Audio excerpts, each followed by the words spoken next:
தமிழகத்தில் கொண்டுவரப்பட்ட மகளிர் உரிமை தொகை திட்டத்தால் குடும்பத்தில் இருப்பவர்கள் தங்களை பிரித்து கொண்டு புதிய ஸ்மார்ட் கார்டு விண்ணப்பிக்க தொடங்கினார்கள்.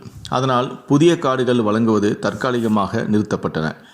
அதன் பின் மீண்டும் ஸ்மார்ட் கார்டுகள் வழங்கும் பணியும் நடந்தது.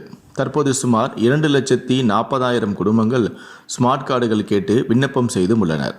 இவர்களுக்கு பல மாதங்களாக கார்டுகள் வழங்கப்படவில்லை. இந்த நிலையில்தான் சிலருக்கு உங்களுடைய ஸ்மார்ட் கார்டு ஒப்புதல் ஆகிவிட்டது என்ற குறுஞ்செய்தி வந்தது. அவர்களுக்கு கார்டுகள் வழங்கும் சூழ்நிலையில் நாடாளுமன்ற தேர்தல் தொடங்கிவிட்டது. எனவே அவர்களுக்கு தேர்தல் முடிந்தவுடன் ஸ்மார்ட் கார்டுகள் வழங்க தமிழக அரசு திட்டமிட்டுள்ளது. மேலும் தேர்தலுக்கு பிறகு விண்ணப்பம் செய்தவர்களின் மனுக்களை ஆய்வு செய்து நடவடிக்கை எடுக்கும்படியும் தமிழக அரசு உத்தரவிட்டுள்ளது.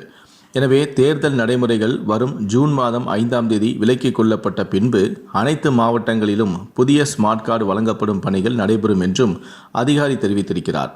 அதன் மூலம் விண்ணப்பம் செய்து காத்திருக்கும் 2,24,000 பேருக்கு பலன் கிடைக்கும் எனவும், அதற்கிடையில் விக்கிரவாண்டி தொகுதிக்கு சட்டசபை இடைத்தேர்தல் ஜூன் மாதம் நடப்பதால் அந்த மாவட்டத்தை தவிர மற்ற மாவட்டங்களில் ஸ்மார்ட் கார்டுகள் வழங்கப்படும். அதேபோல ஸ்மார்ட் கார்டுகள் தொலைத்தவர்கள் மற்றும் திருத்தம் செய்தவர்களுக்கும் புதிய ஸ்மார்ட் கார்டு தடையின்றி வழங்கவும் நடவடிக்கை எடுக்கப்பட்டுள்ளதாக அதிகாரி தெரிவித்திருக்கிறார்.